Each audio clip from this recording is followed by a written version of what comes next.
बिस्मिल्लाहिर्रहमानिर्रहीम, अस्सलाम वालेकुम। गुज़श्ता रोज़ कराची में इंटेलिजेंस ब्यूरो के अहलकारों की तरफ से, इंटेलिजेंस ब्यूरो के डायरेक्टर की तरफ से, तारिक शाह की तरफ से टीम सरेआम पर मुझ पर जो तशद्दुद हुआ, और कोई भी लफ्ज़ जो है उस तशद्दुद की अक्कासी नहीं कर सकता। मैं कहूँ कि जी बेहमाना तशद्दुद था, खूरेज़ तशद्दुद था, ज़बरदस्त तशद्दुद था। जो कुछ हुआ जब आप सुनेंगे तो शायद आपको अंदाज़ा होगा कि मैं ये बात क्यों कह रहा हूँ। तो मैं चाहता हूँ कि ज़रा उसकी तफसीर और पूरी टाइमलाइन आपसे शेयर करूँ कि क्या हुआ, क्यों हुआ, कैसे हुआ और इस वक्त क्या सूरत हाल है। इंटेलिजेंस ब्यूरो के जो अफसरान और अहलकार हैं, उनके पास एक इख्तियार है कि नादरा की जानिब से किसी भी पासपोर्ट या आइडेंटिटी कार्ड की अगर कोई तनाज़े का मामला हो तो उसकी वेरिफिकेशन इंटेलिजेंस ब्यूरो को करना होती है। ऐसे ही एक इंस्पेक्टर ने, जिसका नाम काशिफ था मुबैना तौर पर, बाद में अभी इसकी कंफर्मेशन नहीं हुई, लेकिन वो काशिफ अपना नाम बताता था, उसने एक फैमिली को अप्रोच किया कि जी आपके पासपोर्ट्स की और आईडी कार्ड्स की इंक्वायरी हमारे पास आई है और आप इतने पैसे देंगे तो हम इंक्वायरी रिपोर्ट नादरा को भेजेंगे, वरना नहीं। उस ख़ानदान ने टीम सरेआम से रब्ता किया और हमने अल्टीमेटली उस शख्स की रिश्वतखोरी के वीडियो सबूत रिकॉर्ड करना शुरू किया। उससे पहले 20,000 रुपये दिए गए, फिर 24,000 रुपये दिए गए, फिर 12,000 रुपये दिए गए। तो ये ज़रा एक आध वीडियो उसकी देखिए, पैसे लेने की, इंटेलिजेंस ब्यूरो के इंस्पेक्टर काशिफ की रिश्वतखोरी की। इधर से आपकी रिपोर्ट जो है ना क्लियर होने के बाद 2.5 से 3 महीने इनको लगेगा। 1 2 3 4 5 6 7 8 9 10 11 12 13 14 15 16 17 18 19 20 21 22 23 24। तो ये मामला था, इंटेलिजेंस ब्यूरो का एक अफसर रिश्वत ले रहा था और हमारा ये ख्याल था कि इस रिश्वतखोरी को हमें इंटेलिजेंस ब्यूरो के आईबी के आला अफसरान के नॉलेज में लाना चाहिए, ताकि इदारा एक हमारे नज़दीक उसका वक़ार है, उसकी साख को मजरू होने से बचाया जा सके। तो जो आखिरी किस्त थी रिश्वत की 12,000 रुपये, वो जब ये शख्स ले रहा था और वो ले भी इंटेलिजेंस ब्यूरो के दरवाजे के बाहर खड़ा होकर पैसे वसूल कर रहा था, तो हमने ऐन उस वक्त जब वो पैसे ले रहा था हमने उसको धर लिया जाके और हम उसको लेके इंटेलिजेंस ब्यूरो के अंदर चले गए। हमने कहा कि आपके अफसर कौन कौन इस वक्त मौजूद है। हमें अब बाद में कहा गया कि जी देखें जी आप बग़ैर इजाज़त अंदर आ गए और ये सिक्योरिटी लैब्स था, और तो वाकई ये सिक्योरिटी लैब्स था कि वहाँ पे कोई सिक्योरिटी एहलकार था ही नहीं कि जिससे हम इजाज़त लेते अंदर जाने के लिए। और जो पहला सिक्योरिटी एहलकार हमें मिला, हमने उससे कहा कि ये वीडियो सबूत हैं, ये शख्स करप्शन में मुलविस पाया गया है, आप अंदर जाके जो भी अफसर मौजूद हैं उनको बताएं कि हम आए हैं तारुफ करवा के और वो ये वीडियो सबूत आपको दिखाना चाहते हैं ताकि आप उनके खिलाफ कार्रवाई कर सकें। इतने में, और मैं जो लफ्ज़ भी और जो जुमला भी और जो बात भी कह रहा हूँ इस यकीन के साथ कह रहा हूँ, और आप भी समझ सकते होंगे कि अगर मैं एक बात भी झूठ बोलूँगा तो वो उसी वक्त निगेट हो जाएगी इंटेलिजेंस ब्यूरो के अंदर लगे हुए सीसीटीवी कैमरों की फुटेज की मदद से। यानी मैं कहूँ जी मैंने हाथ नहीं उठाया और अगर मैंने हाथ उठाया हुआ तो सीसीटीवी कैमरे में नज़र आ जाएगा। अगर मैं कहूँ कि जी मैं लाउड नहीं हुआ तो अंदाज़ा हो जाएगा सीसीटीवी कैमरों से। या मैं कहूँ जी मारा पहले हम, तो किसी भी चीज़ को जो मैं बात करूँगा वो साबित की जा सकेगी। और अगर मैं कोई झूठ बोलूँ तो मैं चैलेंज करता हूँ कि उसको उन सीसीटीवी कैमरों की मदद से झूठा साबित कर दिया जाए, तो मैं ज़िंदगी भर कभी टेलीविज़न पे नहीं आऊँगा। हमेशा मैं ये बात कहता हूँ कि अगर मैं झूठा हूँ तो मुझे हक़ नहीं है कि मैं टेलीविज़न पे या स्क्रीन पे आऊँ और आप लोगों से बात करूँ। जब हम ये बात कर रहे थे उन अहलकारों से कि आप अफसर को बताइए, तो एक साहब अंदर से जिनके हाथ में एक वॉकी टॉकी था, वायरलेस था, वो आए। उनका नाम था रिजवान शाह, जो बाद में मुझे पता चला जो डायरेक्टर GIT हैं कराची के। अजीब सिगरेट पी के काले होंठ और एक टिपिकल एक जो अफसर होता है उसकी लुक। आते उन्होंने कहा कि जी क्या मामला। हमने कहा जी ये मामला। उन्होंने कहा जी आप बाहर चले। हमने कहा जी आप कहीं भी किसी जगह बैठ के वीडियो देख लीजिए। तो उन्होंने कहा कि नहीं आप ये कैमरे बंद करवाएं, मैं वीडियो देख लेता हूँ। मैंने कहा सर कैमरों के सामने आपने जो भी कहना है, मैं ज़ाती कोई मुलाकात के लिए तो हाजिर हुआ नहीं हूँ, सर के अलावा मैंने कोई बात नहीं की है। मैं फिर वही कह रहा हूँ कि झूठ साबित हो जाए तो मैं मुजरिम हूं पूरी कौम का। तो जैसे ही मैंने कहा कि जी कैमरे तो सर आप प्लीज़ इनके सामने ही जो भी आपने कहना, ताकि अंदाज़ा हो कि एक करप्ट आदमी के खिलाफ क्या कार्रवाई हुई है। तो उन्होंने कहा इनको बाहर निकालो, अपने जो एहलकार थे। और द मूवमेंट उन्होंने अपना ये मिजाज पलटा, पता नहीं कहाँ से ये IB के लोग निकले और उन्होंने हमें मारना शुरू किया, लातों से, घूंसों से, मुक्कों से। एंड मैं फिर कह रहा हूँ CCTV फुटेज से ये बात निगेट की जा सकती है अगर मैं झूठ बोल रहा हूँ कि सब लोगों ने पिस्टल्स निकाले, फिल्मी अंदाज में पीछे से चैम्पर किया और मेरे जो है ना जो बट होते हैं पिस्टल के, वो मारना शुरू किए। मुझे दीवार के साथ पटखा गया, दीवार से उठा के फिर वापस पिस्टल मारी गई। मारने के बाद उन्होंने कहा जी इनकी शर्टें उतारो, उनकी आंखें बांधो। हमारी ही शर्टें उतारी गई और हमारी आंखें, ज़ाहिर हम उस सिचुएशन के अंदर हमने ज़िंदगी में कभी किसी के ऊपर कोशिश की है कि पहले हाथ ना उठाएं, इवन रिटेलिएशन में भी हाथ ना उठाएं।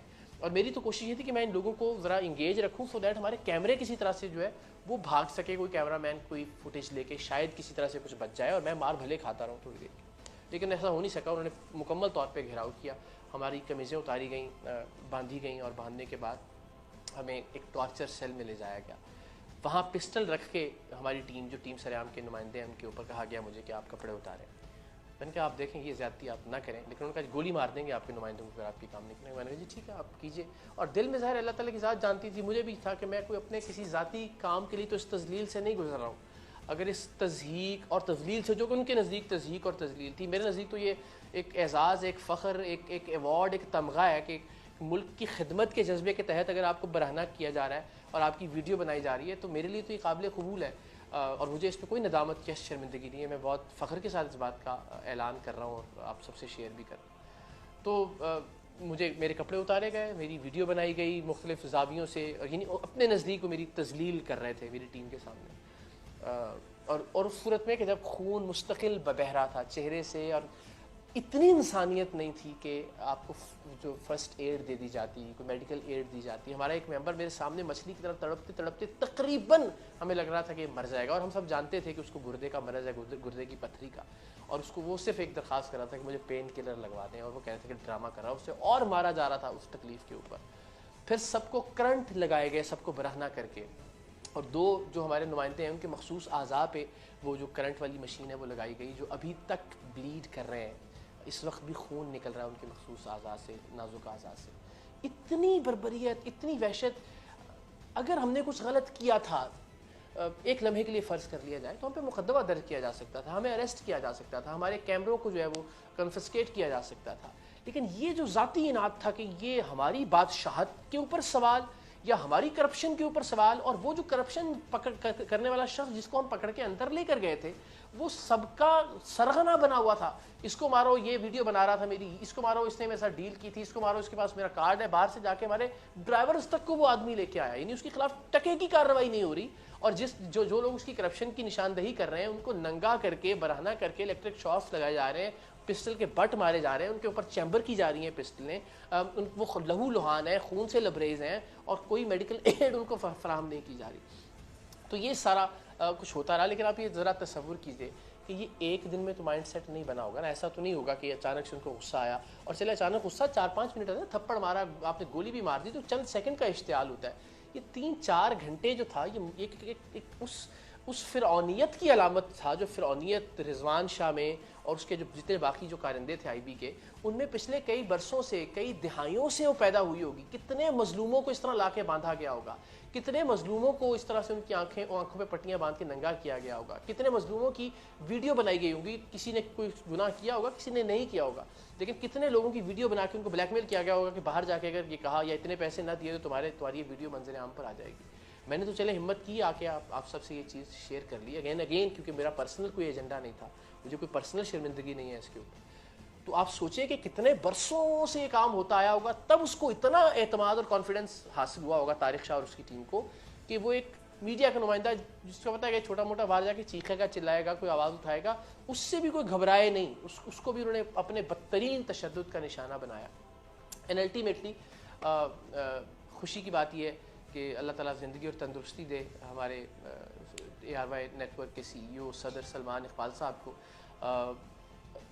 वो जिस जिगरे के मालिक हैं, अगर वो जिगर ना होता तो ये सरेआम शायद आज हम ना कर पाते। जहाँ जहाँ जिस तरह से वो आहनी दीवार बन के हमारी हिफाजत के लिए खड़े हुए, अल्लाह ताला उनको सलामत रखे। उन्होंने प्राइम मिनिस्टर ऑफिस में बात की, प्राइम मिनिस्टर ऑफिस इन्वॉल्व हुआ, शहबाज गिल साहब जो हैं वो उन्होंने रोल प्ले करना शुरू किया, DG इस्लामाबाद साहब से बात हुई, DG सिंध से बात हुई। अल्टीमेटली इतने सब मामलात के बाद हमें कुछ 3.5-4 घंटे बाद वहाँ से रिहाई मिली। आम आदमी आप तसव्वुर कीजिए शायद 3.5-4 महीने भी वहाँ से बाहर ना निकल पाता। हम बाहर आए, बाहर आके हम दफ्तर की तरफ थे क्योंकि हमारे कैमरे रख लिए गए थे। एंड अगेन अगर कोई मैं झूठी बात कह रहा हूँ तो हमारे कैमरों की फुटेज ही लोगों के सामने ले आए कि जनाब ये देखें ये रिकॉर्ड हुआ हुआ है जिसमें ये गलत बात कर रहे थे, जिसकी बुनियाद पे इतना बदतरीन तशद्दुद हुआ। ऑफिस की जानिब थे, लेकिन हमें बताया गया कि ऑफिस से कैमरा आ रहा है, आप अब्बासी शेर अस्पताल जाइए, मेडिको लीगल रिपोर्ट करवाइए। सर फटा हुआ था, खून में लिथड़े हुए थे। हम हॉस्पिटल पहुँचे, हॉस्पिटल गए, टाँके लगाए गए सर को करके, कुछ टाँके मैंने रिक्वेस्ट करके बचा लिए कि बाल नहीं काटें पीछे से, कि वो बाकायदा उसको रेज़र करना पड़ता है, फिर टाँके लगाए जाते हैं। फिर जो एक्सरे वहाँ बासी शहीद अस्पताल में हुआ, उसमें ये जो लेफ़्ट शोल्डर है ये डिसलोकेट, यानी ये टूटना कह के लीजिए, आई डोंट नो टेक्निकली क्या, ये डिसलोकेट हो गया, अपने मकान से हिल गया ये। मुझे कहा गया कि आप CT स्कैन करवा लें किसी दूसरे अस्पताल से, क्योंकि वहाँ वो फैसिलिटी नहीं थी, बिकॉज कहीं ब्लड क्लॉट ना बन गया हो, इतनी देर तक खून बहता रहा है और आप वहाँ मौजूद रहें, खून जम ना गया हो अंदर किसी वेन में, मौत का बायस बन सकता है। तो हमने CT स्कैन करवाया, तो CT स्कैन तो बेहतर था, लेकिन एक पसली जो थी वो टूटी हुई सामने आई राइट साइड की, और साथ ही साथ जो जो जो जो दिल के मामला हैं, उन्होंने बताया कि वो उसमें भी कोई प्रॉब्लम है, बिकॉज जो लाइट है, जो करंट है, वो जब पास होता है तो या दिल मुतासर होता है या दिमाग मुतासर होता है, जो ECG है वो भी एबनॉर्मल है। सो खैर इस हालत में मैं ज़ाहिर है मीडिया पर भी और अपनी बात इसलिए कि लोगों को अंदाज़ा हो कि इदारों के अंदर कितनी बर्बरियत, कितनी सफाकियत, कितनी दरिंदगी, कितनी करप्शन है, और जिस मकसद के लिए मैंने ये मार खाई है, अगर वो मैं आराम से खामोश होकर बैठ जाऊँ घर में तो वो मकसद फुलफ़िल नहीं होगा। तो मैं चाहता था कि सारी स्टोरी जो है वो नरेट की जाए, और मेरे वो 2 अरकान जो बेचारे इस वक्त भी शदीद तकलीफ़ में मुब्तला हैं, जिन्हें करंट उनके नाजुक अज़ा पर लगाया गया, वो भी अंडर ट्रीटमेंट है, अल्लाह ताला उनको भी सेहत दे, आप प्लीज़ उनके लिए भी दुआ कीजिएगा।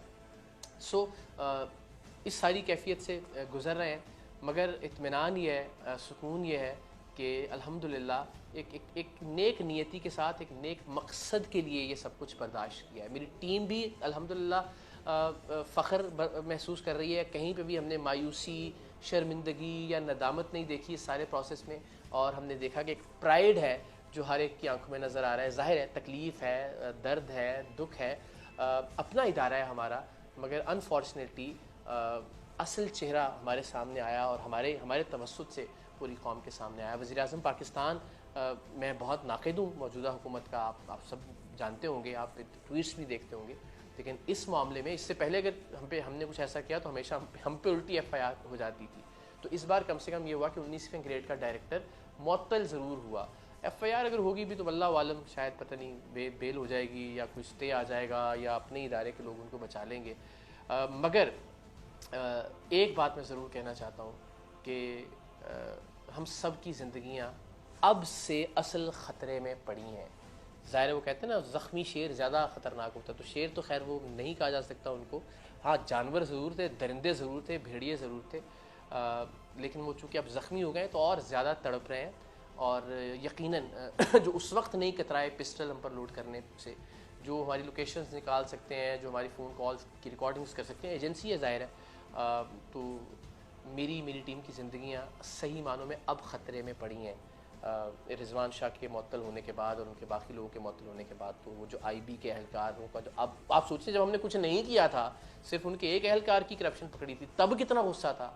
अब जब हमारी वजह से हम बार बार उनका नाम ले रहे हैं, उनको बेनकाब कर रहे हैं, तो अब कितना गुस्सा होगा। और हमारी जान लेने से क्या वो दरेग करेंगे? क्या गोली मारने से परहेज़ करेंगे? क्या हमें लोकेट करना उनके लिए कोई मुश्किल है? नहीं, ज़िंदगी अब बिल्कुल खुली किताब की मानंद उनके सामने है, और हम कत्ल होने के लिए तैयार हैं इस पाक सरज़मीन की खातिर। लेकिन ये रिकॉर्ड पर लाना बहुत ज़रूरी है कि हमें कोई भी नुकसान अगर पहुंचता है या कोई भी टीम मेंबर किसी भी तरह से मुतासिर होता है, तो आपको, कौम को, हुकूमत को, इदारों को पता होना चाहिए कि मुमकिन तौर पे उसके पीछे कौन हो सकता है। सो आप सब दुआ में याद रखिएगा। हम कोशिश करेंगे कि इसी हिम्मत से, इसी जज्बे, इसी जुनून से सच्चाई के सफ़र को जारी रखें। मैंने बहुत से प्लेटफॉर्म्स पर कहा भी कि मैं इसलिए बरहना नहीं हुआ या इसलिए मैंने ये मारे बर्दाश्त नहीं की, या इसलिए मैंने ये तशद्दुद और वो तज़लील जो मुझे नंगा करके मेरी वीडियोस बना के करने की कोशिश की गई, वो मैंने इसलिए बर्दाश्त नहीं की कि मैं दुबक के, खामोश होके, चुप करके घर में बैठ जाऊँ। अब इंशाअल्लाह मेरी आवाज़ हर जगह होगी। मैं चुप हुआ तो वो समझा कि बात ख़त्म हुई, फिर उसके बाद तो आवाज़ जा बजा थी मेरी। इंशाअल्लाह मेरी आवाज़ इसी तरह से मजबूत सुनेंगे, इसी तरह से दलाइल के साथ सुनेंगे, इसी तरह से सबूतों के साथ सुनेंगे। और मेरी आवाज़ का सिर्फ़ और सिर्फ एक मकसद है, मेरे आवाज़ बुलंद करने का सिर्फ़ और सिर्फ एक मकसद है कि पाकिस्तान का परचम बुलंद हो, पाकिस्तान का वक़ार बुलंद हो, पाकिस्तान का नाम बुलंद हो। आप सब की दुआओं की ज़रूरत होगी, आप सबकी सपोर्ट की ज़रूरत होगी। और मैं आपको ये यकीन दिलाता हूँ इंशाल्लाह, वंस अगेन गलतियाँ हो सकती हैं, मिस जजमेंट्स हो सकती हैं, लेकिन इंशाल्लाह ना बदनीयती होगी, ना किसी तरह पे नीयत का कोई झोल होगा। हम ईमानदारी से, दयानतदारी से, सच के और हक़ के इस सफ़र को जारी रखेंगे। पाकिस्तान जिंदाबाद।